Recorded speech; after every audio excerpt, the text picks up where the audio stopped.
Assalamualaikum warahmatullahi wabarakatuh.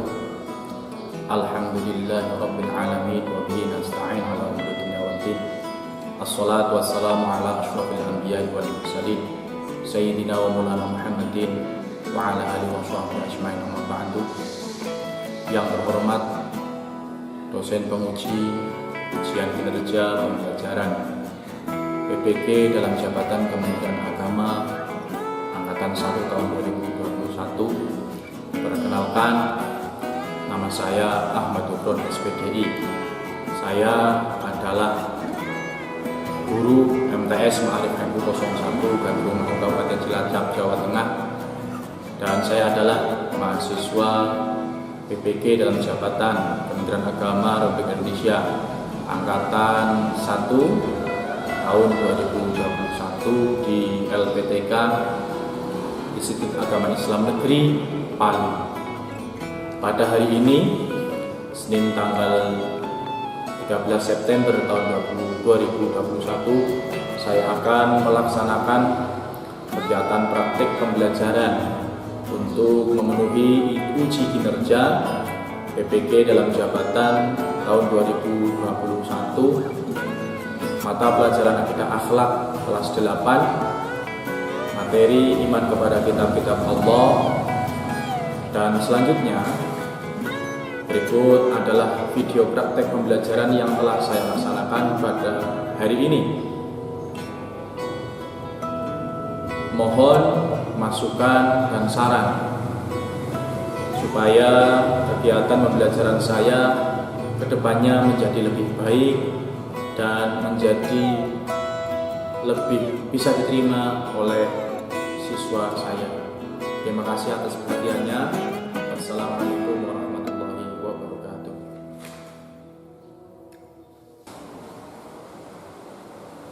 Ya, assalamualaikum warahmatullahi wabarakatuh.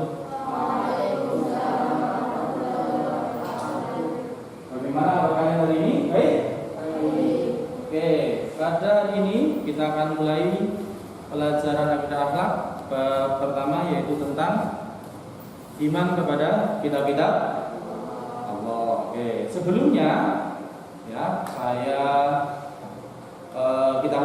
sebelum kita mulai pelajaran ini, marilah kita berdoa kepada Allah. Semoga apa yang kita akan laksanakan pada pertemuan kali ini bisa menjadi ilmu yang bermanfaat bagi kita semuanya. Allahumma amin ya rabbal alamin. Silakan Mas Putra dipimpin untuk berdoa.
Oke, selanjutnya hari ini masuk semuanya ya?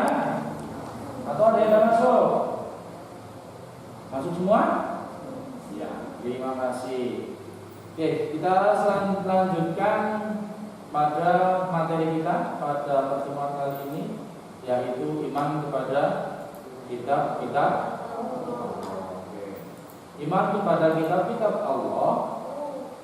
Sebelum kita mulai, saya akan bacakan dulu ya, kompetensi dasar dan tujuan pembelajaran dari bab 1 ini. Kompetensi dasar yaitu meyakini adanya kebenaran kitab-kitab Allah. Jadi adanya pembelajaran kita terhadap bab 1 ini kita akan meyakini walaupun sebetulnya kita pasti sudah yakin adanya kitab dan kebenaran kitab-kitab Allah. Akan tetapi dengan adanya pembelajaran pada hari ini kita pasti menambah adanya dan kebenaran tentang kitab-kitab Allah. Dan komite dasar yang kedua yaitu menampilkan perilaku yang mencerminkan beriman kepada kitab-kitab Allah. Ya. Jadi tidak hanya meyakini adanya dan kebenaran, tapi tentang sampai dengan perilaku kita. Perilaku itu mencerminkan orang yang beriman kepada kitab Allah apa tidak. Selanjutnya KD yang ketiga yaitu memahami hakikat beriman kepada kitab-kitab Allah Subhanahu wa Ta'ala. Jadi paham betul hakikat beriman kepada kitab-kitab Allah itu akan seperti apa.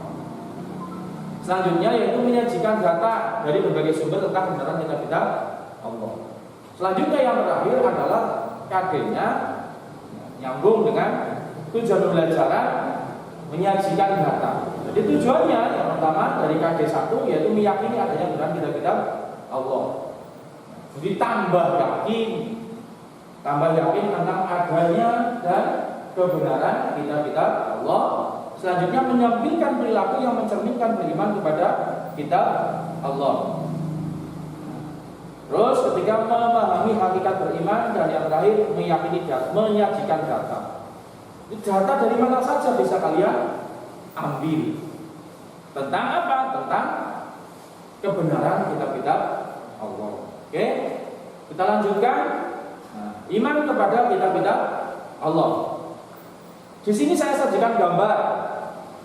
Ya, yang pertama ada gambar 1 kitab Injil yang berumur lebih dari 1.500 tahun atau ada sekitar lebih dari 1.500 tahun yang lalu. Gambar ini ya, berarti umur kitab Injil. Kalau adanya kitab Injil itu lebih seperti itu.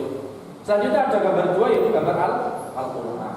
Terus ada pertanyaan, apa yang kalian pikirkan tentang gambar di atas? Sekarang kalian pikirkan, apa yang berhubungan dengan kita gambar kedua kitab ini? Selanjutnya, apa pengertian kitab suci dan kitab-kitab Allah menurut kalian? Nah, setelah gambar, oke, kalian rekam. Nanti Pak Guru menjelaskan, kalian akan saya kasih kertas untuk menuliskan soal 1 dan ke siap? Siap? Ya, siap. Oke, kita lanjutkan. Nah, iman kepada kitab-kitab Allah. Dasarnya apa? Atau sebelum kita masuk ada ayat yang menekankan tentang iman kepada kitab-kitab Allah. Yang pertama dari surat Al-Baqarah ayat ke berapa? Ayat ke berapa ini? Ayat ke-4. Bismillahirrahmanirrahim. Walladzina yu'minuna bima unzila ilaika wa ma unzila min qablik. Yang artinya dan mereka yang beriman kepada kitab atau Al-Qur'an yang telah diturunkan kepadamu dan kitab-kitab yang telah diturunkan sebelummu. Ya, diambil dari surat Al-Baqarah ayat ke-4. Sedangkan ayat yang kedua diambil dari surat An-Nisa ayat ke 136. Ya. Dari surat An-Nisa ayat ke 136 yang berbunyi Bismillahirrahmanirrahim. Ya ayyuhalladzina amanu aminu billahi wa rasulihi wal kitabil ladzi nazzala ala rasulihi wal kitabil ladzi anzala min qabl. Wa may yakfur billahi wa malaikatihi wa kutubihi wa rusulihi wal yawmil akhir faqad dhalla dhalalan ba'ida. Subhanallah. Yang artinya, wahai orang-orang yang beriman, tetaplah beriman kepada Allah dan Rasul-Nya dan kepada kitab yang Allah turunkan kepada Rasul-Nya serta kitab yang Allah turunkan sebelumnya. Barang siapa yang kafir kepada Allah, malaikat-malaikatnya, kitab-kitabnya, rasul-rasulnya dan hari kemudian, atau hari akhir, maka sebenarnya orang itu telah sesat sejauh-jauhnya. Jadi dari dua ayat ini bisa kita ambil kesimpulan bahwa yang namanya beriman kepada kitab-kitab Allah, ya, itu tidak hanya meyakini atau mengimani atau meyakini kebenaran kitab Al-Quran saja. Kita selaku umat Islam, kitab kita adalah kitab apa? Tidak hanya Al-Quran saja, tapi seluruh kitab-kitab yang telah diturunkan oleh siapa? Oleh Allah untuk para nabi dan rasulnya. Begitu juga dengan hal-hal yang berkaitan sesuai dengan ayat yang kedua, bahwa kita harus beriman kepada kitab-kitabnya, rasul-rasulnya, ya, kitab yang diturunkan sebelum Al-Quran, ya. Begitu juga malaikat-malaikatnya, ya, dan juga hari akhir atau hari kiamat. Itu harus kita imani karena itu berkaitan sekali dengan apa yang ada dalam ayat ke-136 pada surat An-Nisa. Oke, bisa dipahami sampai sini? Silakan, ada yang mau bertanya? Silakan. Ya, silakan. Oh, kalau Al-Quran sudah lengkap sesuatu lain. Oke. Namanya siapa, Mbak? Pak Yuniza. Oh, ada satu pertanyaan. Ada yang bisa bantu jawab? Yo, Mas, ada yang bantu bisa jawab? Oh, tidak ada. Mbak yang lain? Oke, sebelum kita lanjutkan ada satu pertanyaan yang menarik dari Mbak Yuniza. Apa sih atau kenapa sih Al-Quran itu sudah lengkap sekali kok turunkan kitab-kitab yang lain? Jawabannya adalah Al-Quran itu diturunkan terakhir kali, ya. Jadi setelah Al-Quran diturunkan itu tidak ada kitab suci lagi yang diturunkan setelah Al-Quran. Jadi sebelum Al-Quran diturunkan, kitab-kitab yang selain Al-Quran itu diturunkan sebelum Al-Quran diturunkan. Itu jawabannya. Ya, jadi Al-Quran sudah diturunkan, itu sudah ada, tidak ada, sudah tidak akan ada kitab suci lain. Oke, bisa dipahami? Bisa diterima ya? Kita lanjutkan. Nah, kitab-kitab Allah yang diwahyukan kepada para nabi atau para rasul adalah sebagai berikut. Ada 4 kitab suci yang diturunkan kepada para rasul oleh Allah. Yang pertama adalah kitab Zabur. Kitab Zabur diwahyukan kepada siapa? Ya, Nabi Daud alaihis salam. Abad ke berapa? Abad ke 10 sebelum Masehi. Selanjutnya kitab yang kedua yaitu kitab Taurat.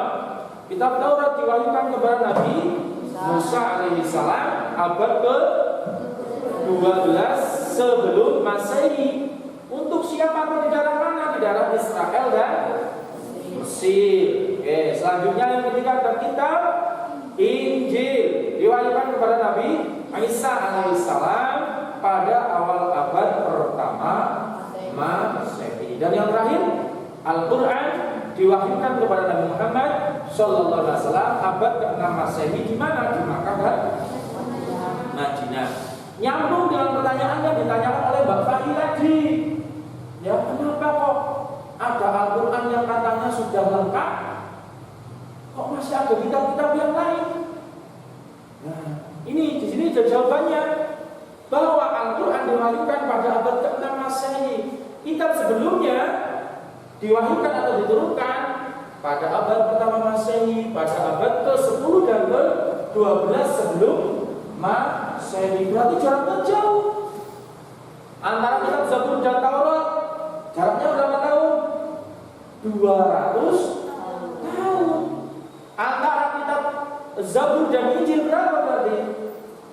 1000 tahun. Lah antara kitab Injil sampai ke Al-Quran berarti apa? Abad ke-6 berarti berapa tahun? 600 tahun. Lah itu jawabannya paling pasti bahwa Al-Quran diturunkan 600 tahun setelah kitab sebelum Al-Quran, yaitu kitab Injil. Seperti itu. Bisa dipahami? Dan ada yang istimewa dari kitab Al-Quran.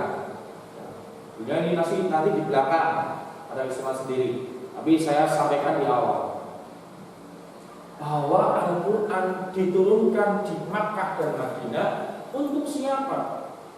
Untuk siapa? Ada yang bisa jawab? Siapakah yang menjadi umat yang menjadi penerima kitab Al-Quran? Ya, ada yang bisa jawab? Ya, Pak? Ayo. Nabi Muhammad, ya. Yang lain?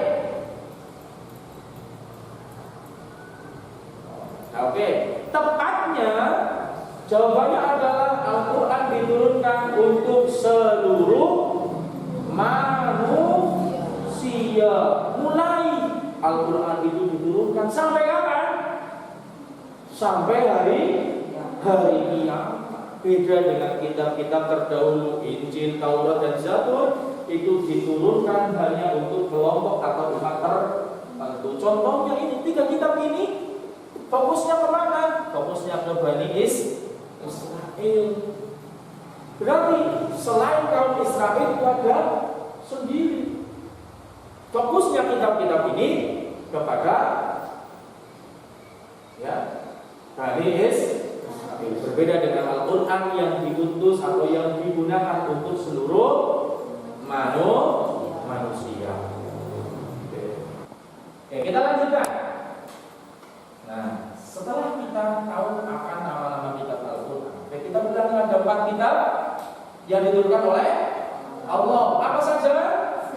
Zabur, Taurat, Injil, Al-Quran. Kitab Zabur diturunkan kepada Nabi Daud. Kitab Injil diturunkan kepada Nabi Musa. Kitab Taurat diturunkan kepada Nabi Isa. Dan Al-Quran diturunkan kepada Nabi Muhammad Sallallahu Alaihi Wasallam. Oke, kita lanjut bahwa selain kitab-kitab yang tadi, Allah menurunkan risalah atau menurunkan suhuf, katakanlah. Dan buktinya mana? Buktinya pada surat Al-A'raf ayat berapa? 18 dan 19 yang menerangkan bahwa Allah juga menurunkan suhuf. Suhuf itu layaknya kitab suci tapi tidak lengkap seperti kitab suci. Ayatnya berbunyi Bismillahirrahmanirrahim. Inna hadza bis-suhufil ula suhufi Ibrahim wa Musa. Jadi artinya sesungguhnya ini benar-benar terdapat dalam kitab yang terdahulu, yaitu suhufnya Nabi Ibrahim dan Nabi Musa. Ada 5. Ada berapa? 5 nabi yang mendapatkan suhuf. Yang pertama Nabi Adam alaihis salam. Berapa? Beliau mendapatkan sebanyak 10 suhuf. Selanjutnya ada Nabi Syed. Nabi Syed alaihi salam, beliau menerima sebanyak 50 suhuf. Terus selanjutnya ada Nabi Idris. Nabi Idris menerima berapa suhuf? Menerima sebanyak 30 suhuf. Ya, yang keempat ada Nabi Ibrahim. Nabi Ibrahim menerima berapa? Sebanyak 10 suhuf. Yang terakhir ada Nabi Musa alaihissalam yang menerima sebanyak 10 suhuf. Selain itu juga menerima kitab Taurat. Oke. Sebelum saya lanjutkan, silakan ada yang mau bertanya lagi. Mas? Oke, ada enggak? Tidak ada, kita lanjutkan. Tadi tadi dalil adanya dalil tentang yang pertama, yaitu dalil untuk mengimani atau perintah mengimani adanya kitab-kitab Allah. Tadi ada dalil tentang adanya suhuf. Dan sekarang tentang dalil tentang kebenaran, tentang keberadaan kitab-kitab Allah. Berarti kabeh ada dalilnya, semua ada dalilnya. Ya, di sini kita ambil dari surat Al-Maidah ayat ke-48 bahwa Allah itu benar-benar pernah menurunkan kitab suci. Ya, Bismillahirrahmanirrahim. Wa anzalna ilaikal kitaba bil haqqi musaddiqan lima baina yadayhi minal kitabi wa muhaiminan 'alaihi fahkum bainahum bima anzalallah wa la tattabi' ahwa'ahum 'amma ja'aka minal haqqi likullin ja'alna minkum syir'atan wa minhaja walau syaa Allah laja'alakum ummatan wahidatan walakin liyabluwakum fima ataakum fastabqul khairat ila Allahi marji'ukum jami'an fa yunabbi'ukum bima kuntum fihi takhtalifun. Artinya, dan kami telah turunkan kepada Al-Quran dengan membawa kebenaran, membenarkan apa yang sebelumnya, yaitu kitab-kitab yang diturunkan sebelum Al-Quran, dan batu ujian terhadap kitab-kitab yang lain itu. Maka putuskanlah perkara mereka menurut apa yang Allah turunkan, dan janganlah kamu mengikuti hawa nafsu. Ayo berikan aturan dan jalan yang terang. Sekiranya Allah menghendaki, niscaya kamu dijadikannya satu umat saja. Tetapi Allah hendak menguji kamu terhadap pemberiannya kepadamu. Maka berlombalah berbuat kebajikan, hanya kepada Allah lah kembali kamu semuanya. Lalu diberitahukannya kepadamu apa yang kamu persisihkan itu. Ya, itu dalil tentang keberadaan kitab-kitab Allah. Nah, Al-Quran, tidak hanya Al-Quran, tapi disebutkan bahwa Allah telah menurunkan Al-Quran, ya, yang membawa kebenaran dan membenarkan apa yang sebelumnya. Sebelumnya apa itu? Yaitu kitab-kitab sebelum Al-Quran. Berarti Allah sudah menurunkan Al-Quran dan sudah terjadi penurunan kitab suci sebelum Al-Quran. Ayat ini terdapat pada surat Al-Maidah ayat 48. Kita lanjutkan kitab-kitab yang wajib diimani. Tadi ada berapa? 4. Apa saja? Zabur, Taurat, Injil, Al-Quran. Yang pertama adalah Zabur. Zabur adalah kitab suci yang diturunkan kepada Nabi Daud alaihissalam untuk dijadikan petunjuk dan bimbingan bagi umatnya. Secara bahasa, Zabur berasal dari kata Zabaro, yazburu, zabrun yang berarti tulisan. Jadi Zabur aslinya artinya tulisan. Jadi Zabur arti aslinya adalah kitab tertulis. Zabur atau juga disebut Mazmur. Mazmur berisi 150 nyanyian dan pujian kepada Allah Subhanahu wa taala atas segala nikmatnya, ya, zikir, doa, nasihat dan hikmah. Ya. Dalilnya mana? Dalam Al-Quran disebutkan dalam surat Al-Isra ayat ke-55 bahwa Allah menurunkan kitab Zabur. Bismillahirrahmanirrahim. Wa rabbuka a'lamu bima fis samawati wal ardh. Wa laqad faddalna ba'dhan nabiyina 'ala ba'd wa atayna Dawuda zabura. Dalam surat Al-Isra disebutkan bahwa Allah itu memberikan Nabi Daud kitab suci yang bernama kitab Zabur. Ya, itu. Kita lanjut. Yang kedua yaitu kitab Taurat. Kitab Taurat dalam bahasa Ibrani. Kitab Taurat dalam bahasa Ibrani itu bahasanya Bani Israel. Berarti bahwa adalah Torah.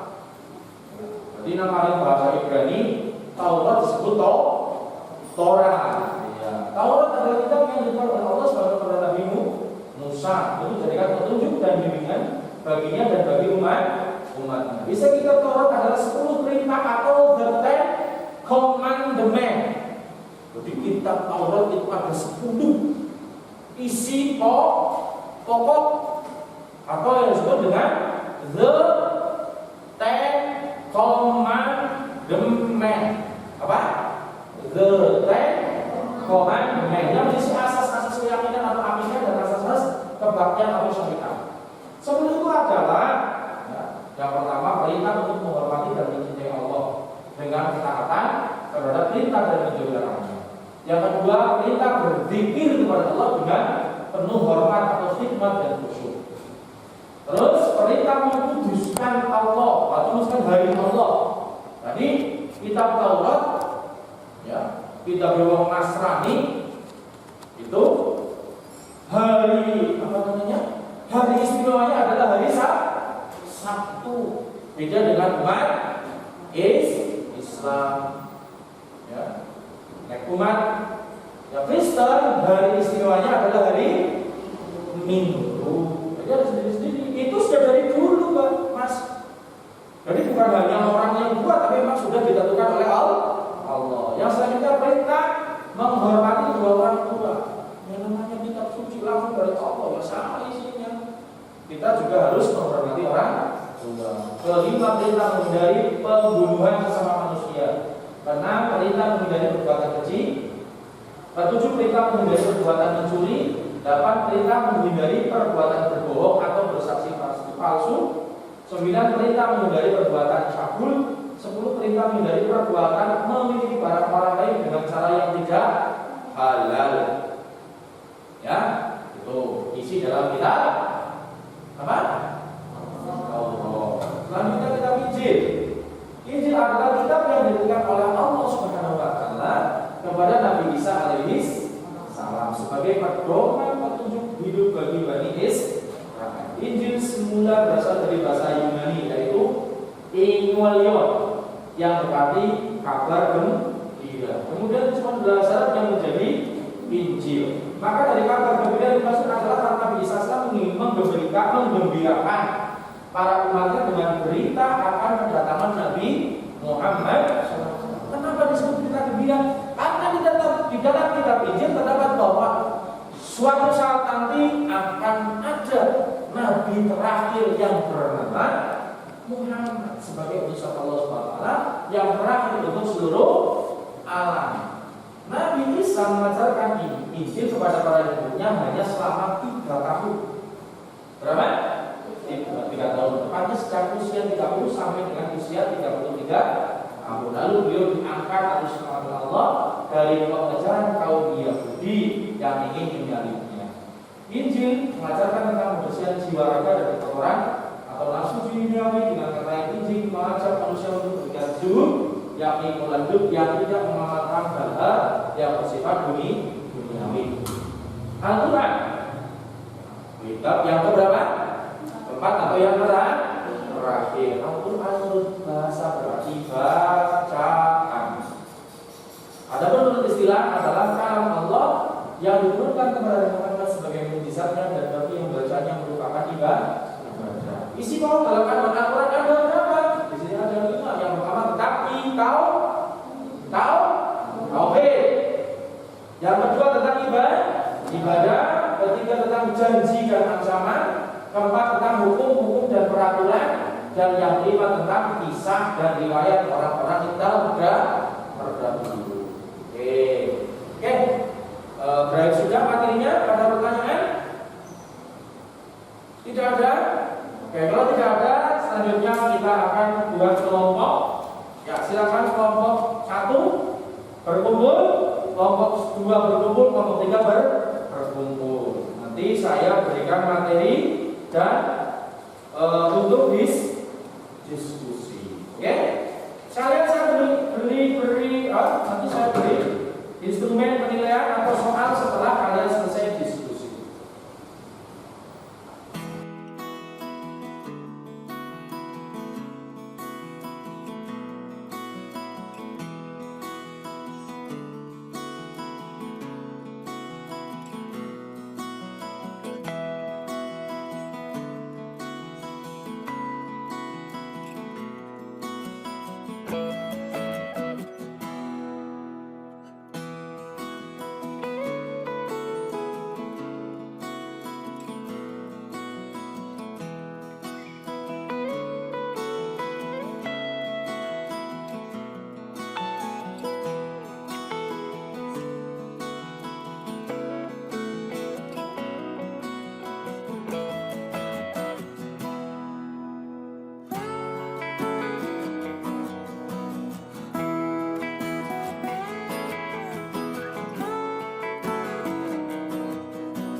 Oke, selanjutnya ya, silakan kerjakan. Nih.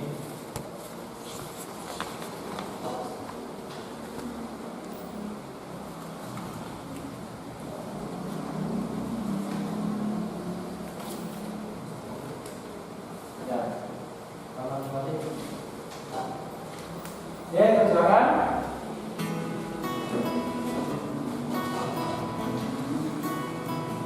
Pakai nama lakukan coba.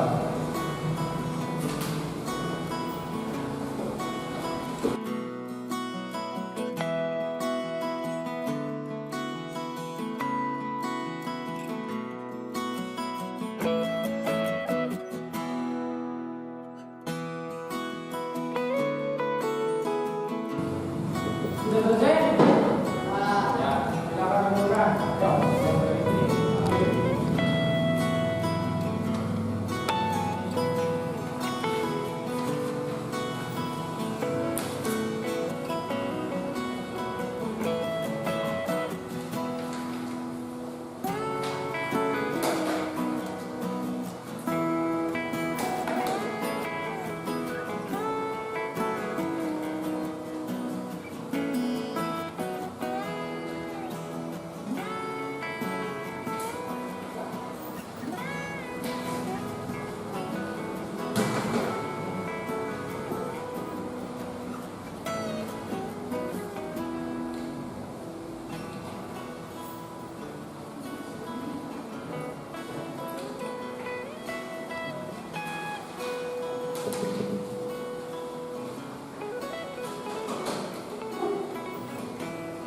Oke,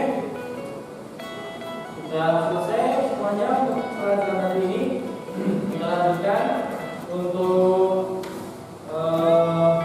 pertemuan depan. Sebelumnya ini kita bahas lagi, kita ingat-ingat lagi pelajaran yang sudah saya sampaikan bahwa ada berapa kitab suci? Ada 4 kitab suci. Kitab pertama adalah kitab, siapakah yang menerima kitab Zabur? Nabi Daud. Yang kedua kitab Taurat. Siapa yang menerima kitab Taurat? Nabi Musa. Yang ketiga kitab Injil. Siapa yang menerima kitab Injil? Nabi Isa. Yang terakhir adalah kitab Al-Quran, diturunkan kepada Nabi Muhammad Sallallahu Alaihi Wasallam. Selanjutnya, untuk pertemuan selanjutnya kita akan membahas tentang keistimewaan dan kelebihan Al-Quran serta fungsi-fungsi dan nama lain Al-Quran. Ya, sedikit silakan nanti kalian pelajari di rumah untuk pertemuan selanjutnya. Sebelum saya akhiri, ada pertanyaan? Tidak ada. Oke, terima kasih. Ya, sebelumnya marilah kita berdoa untuk menutup pertemuan kita pada hari ini. Semoga apa yang kita dapatkan bisa menjadi ilmu yang benar-benar bermanfaat Allahumma amin ya rabbal alamin. Kita tutup dengan bacaan Fatihah bersama Al-Fatihah. A'udzubillahi minasyaitonir rajim. Bismillahirrahmanirrahim. Alhamdulillahirabbil alamin arrahmanir rahim maliki yaumiddin. Iyyaka na'budu wa iyyaka nasta'in ihdinas siratal mustaqim siratal ladzina an'amta 'alaihim ghairil maghdubi 'alaihim waladdallin. Kita ketemu lagi untuk pertemuan selanjutnya. Jangan lupa selalu jaga kesehatan, patuhi protokol kesehatan agar senantiasa kita dalam keadaan sehat walafiat dan senantiasa berdoa semoga pandemi ini segera berakhir. Allahumma amin ya rabbal alamin. Selanjutnya banyak mohon maaf. Saya